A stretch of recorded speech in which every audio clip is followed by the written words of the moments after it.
Good morning, everyone. I wanted to come on here and talk a little bit about the hero's journey and the role that it's been playing in my life, and really how it's informing the coaching that I'm doing.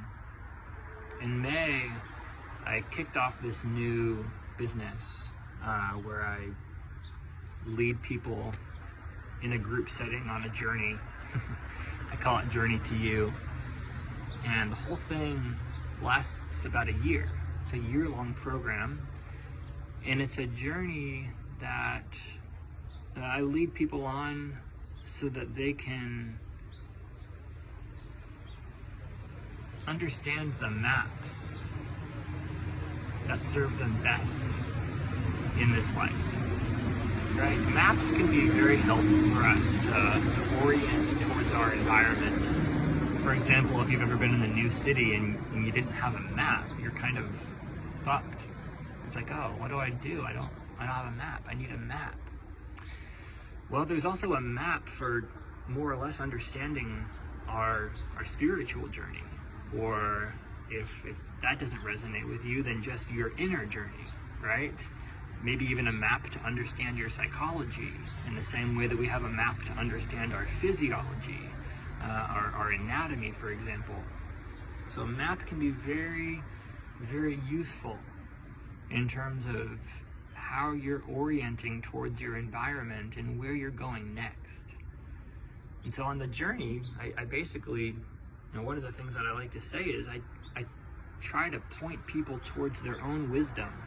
So this isn't like, Journey to You is not something where I give you instructions that get you from point A to point B. It's more like I provide a setting and a community, and we're really building this community together. Like I mentioned, we started in May with 8 people, and now that we've already been through 3 months, it's been just so remarkable watching the results that are coming in for people. Just after 3 months of being a part of a community where we prioritize our growth and our development, and we can be honest with ourselves and each other about that which is challenging and that which hurts and that which is hard, and that which we desire, that which we want next. And desire is a great thing to get in touch with, because I see desire as existing either on a superficial level or on a deep level. There's a lot of language out there right now around that. I think I remember a number of years ago doing one of those Oprah meditation challenges to get in touch with my deep desire and to honor my desire. And all of that served as a map for me that started to point me towards that which was more meaningful and that which felt more resonant for me and more authentic for who I understand myself to be. One of the ways that we understand ourselves is based on how we are reflected to ourselves in our environments. So if you're in an environment where you feel like, oh, I feel really at home here, I feel a lot of resonance here, cool. Other times you're in environments where you're challenged and there is tension and struggle and resistance. Cool. It's all non-discriminatory. It's all part of the journey.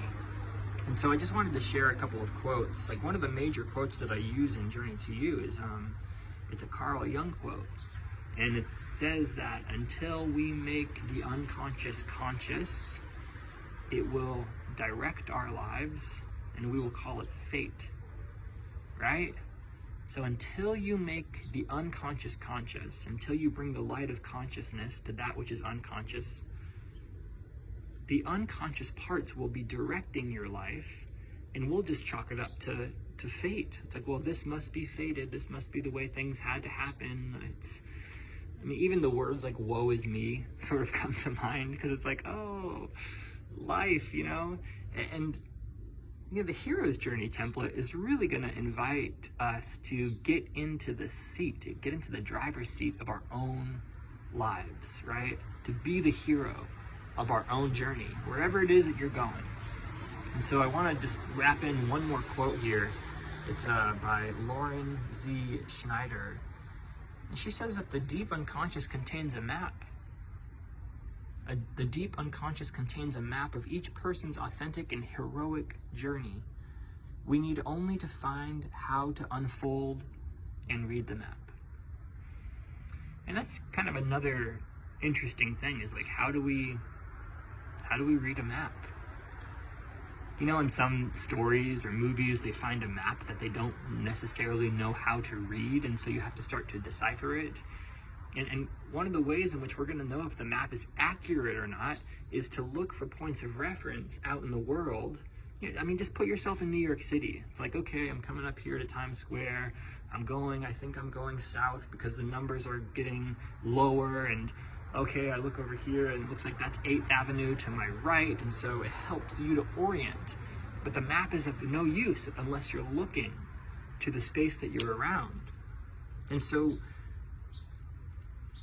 the invitation here is to go in, journey into yourself, to understand better the trajectory of your life forward, because that's where the map exists. The map exists within you. And so how do you journey inward? Well, it's things like meditation practice. It's things like yoga. It's things like having conversations and being in spaces, again, where people are prioritizing that which is important to them.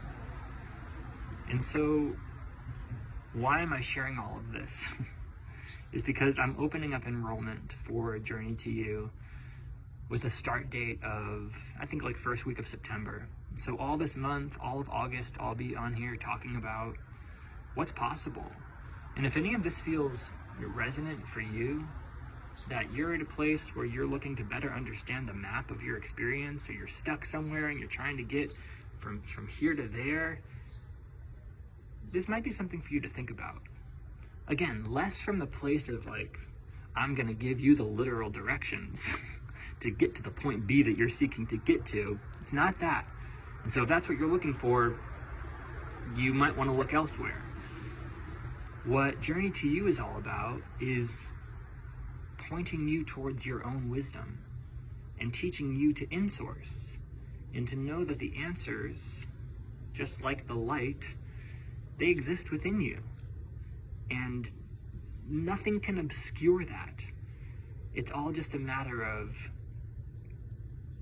developing a more clear perception and understanding for what is and what will always be.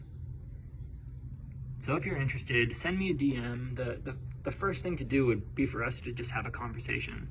And so we could get on the phone or get on a Zoom call and we could chat about really like what you're seeking to shift, the changes that you're seeking to make. If you're feeling stuck, we would talk about that and strategize a little bit, talk about action steps for you to move forward from that place. And then based on the conversation, if I feel that what I've developed here with Journey to You could be of service to you, then I'll let you know, and we can go from there. But at the very least, like, let's just talk. Let's just have a conversation and see where you're at. So send me a DM, check out my website, patrickyoga.com, send me an email, get on my mailing list, all of those things, just to stay in touch. Love you guys.